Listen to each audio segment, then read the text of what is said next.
الإسلام ديني ومحمدا رسول الله.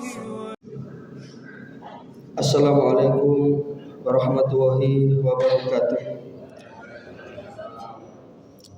Alhamdulillahi hamdan katsiran thayyiban mubarakan fih kama yuhibbu rabbuna wa yarda. Asyhadu an la ilaha illallah wahdahu la syarika lah wa asyhadu anna Muhammadan abduhu wa rasuluh la nabiyya wa la rasula ba'dah. Allahumma shalli wa sallim wa barik ala nabiyyina Muhammadin wa ala alihi wa sahbihi wa man tabi'ahum bi ihsanin ila yaumil jaza. Amma ba'du, subhanaka la ilma lana illa ma 'allamtana innaka antal alimul hakim. Rabbi shrah li sadri wa yassir li amri wahlul 'uqdatam min lisani yafqahu qawli. Allahumma inna nas'aluka ilman nafi'ah wa rizqan thayyiba wa amalan mutaqabbala. Asbahna ala fitratil Islam wa ala kalimatil ikhlas wa ala dini nabiyyina Muhammadin sallallahu alaihi wasallam wa ala millati abina Ibrahim hanifan muslima wa ma kana minal musyrikin. Bapak Ibu hadirin jamaah salat subuh Masjid Nurul Hidayah rahimakumullah. Kita lanjutkan pelajaran kita Asmaul Husna. Kita sampai pada Asma Allah Al-Hayyu. Al-Hayyu artinya Allah Subhanahu wa taala adalah zat yang maha hidup dan senantiasa memiliki kehidupan yang abadi, tidak berpermulaan dan juga tidak ada akhirnya. Inilah bedanya Khalik dengan makhluk. Kalau Allah itu Al-Khalik, Allah itu maha hidup dan tidak akan pernah berakhir kehidupannya. Juga tidak akan ada yang mengawali kehidupan sebelum Allah. Sedangkan makhluk itu semua akan binasa. Kullu man 'alaiha fan. Semua itu akan binasa. Semua yang ada di muka bumi ini pun akan binasa. Semua makhluk Allah itu akan mati. Wa yabqa wajhu rabbika dzul jalali wal ikram. Dan yang maha kekal itu hanyalah zat Allah. Nah, para jamaah rahimakumullah, di dalam beberapa ayat Allah Subhanahu wa taala memperkenalkan zatnya dengan sebutan Al-Hayyu.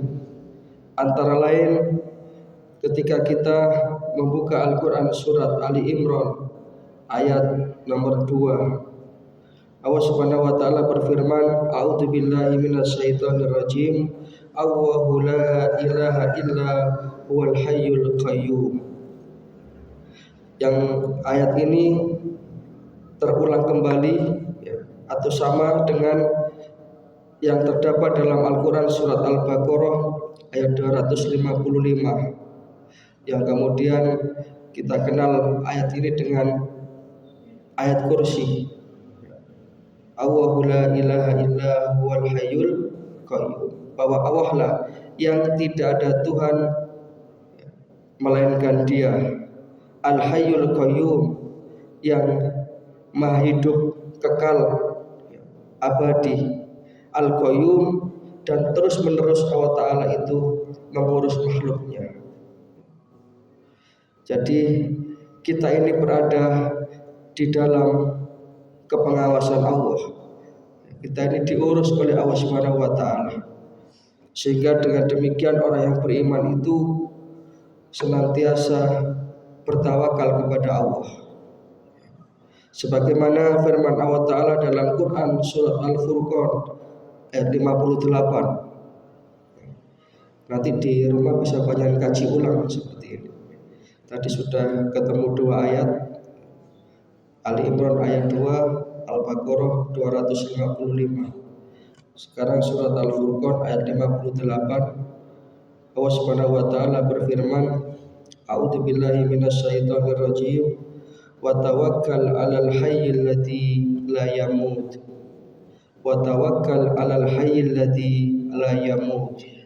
Dan bertawakallah kepada Allah, Zat yang maha hidup, yang kehidupannya itu abadi dan la yamut, tidak bakal mati.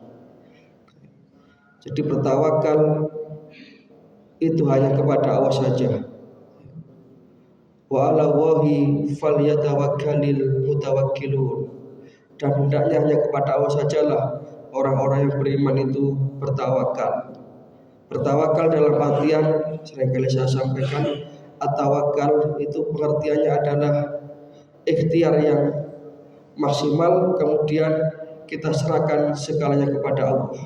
Jadi ada upaya-upaya, baik itu upaya lahiriah dalam berarti kita usaha, atau upaya-upaya batiniah dalam arti kita menguatkan doa kepada Allah. Itu orang beriman itu seperti itu, menggabungkan antara ikhtiar dengan doa. Jadi ikhtiar itu adalah doa lahir dan doa itu adalah ikhtiar batin. Yang dua-duanya ini harus seimbang. Sehingga dengan itulah maka kemudian kita baru bertawakal kepada Allah.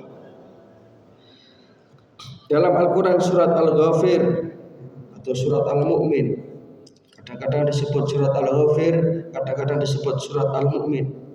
Ayat 65, Allah Subhanahu wa taala berfirman, A'udzubillahi minasyaitonir rajim.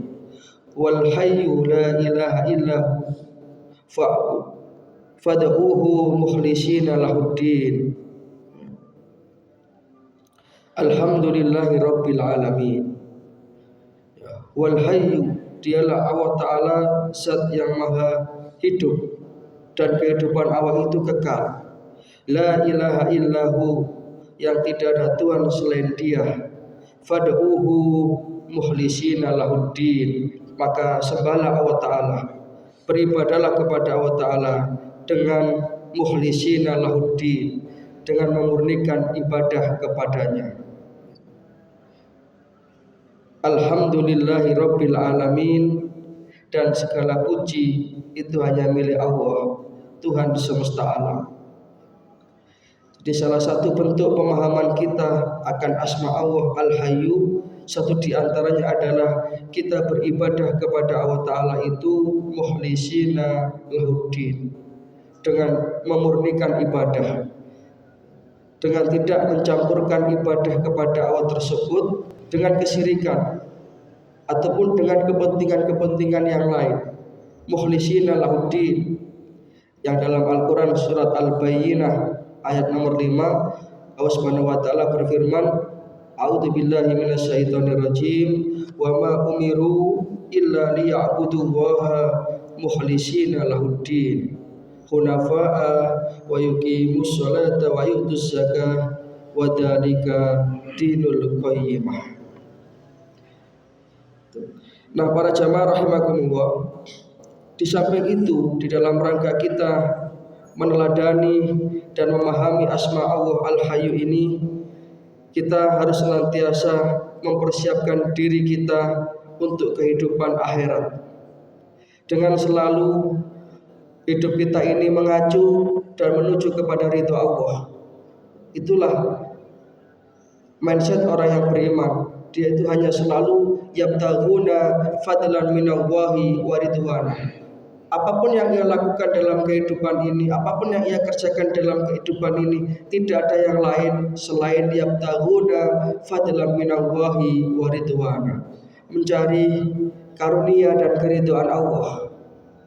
Orang lain mau memuji atau mencaci, orang lain mau menghina atau memberi penghargaan, tidak ada urusan. Maka orang yang beriman itu selalu mengacu kepada ridho Allah Subhanahu wa taala. Ilahi anta maksudi, ya Allah, hanya Engkau yang aku maksudkan, ya, hanya Engkau yang aku tuju. Wa ridhoka madlubi, dan hanya ridhomu yang aku cari. Ini salah satu dari pemahaman kita terhadap asma Allah Al-Hayy. Kemudian yang terakhir, dalam rangka memahami asma Allah Al-Hayy ini adalah hendaknya kita senantiasa menghindarkan dan menjauhkan diri kita dari kesombongan. Karena hidup kita di dunia ini akan berakhir. Karena setiap perbuatan kita itu akan dimintai pertanggunganjawab. Dan sebagai hamba, kita ini adalah makhluk yang lemah. Ya, sehingga dengan demikian hendaknya kita senantiasa menggantungkan hidup kita ini secara totalitas kepada Allah Subhanahu wa taala. Pas mic-nya mati, pas selesai. Demikian, assalamualaikum warahmatullahi wabarakatuh. Innallaha wa malaikatahu yusalluna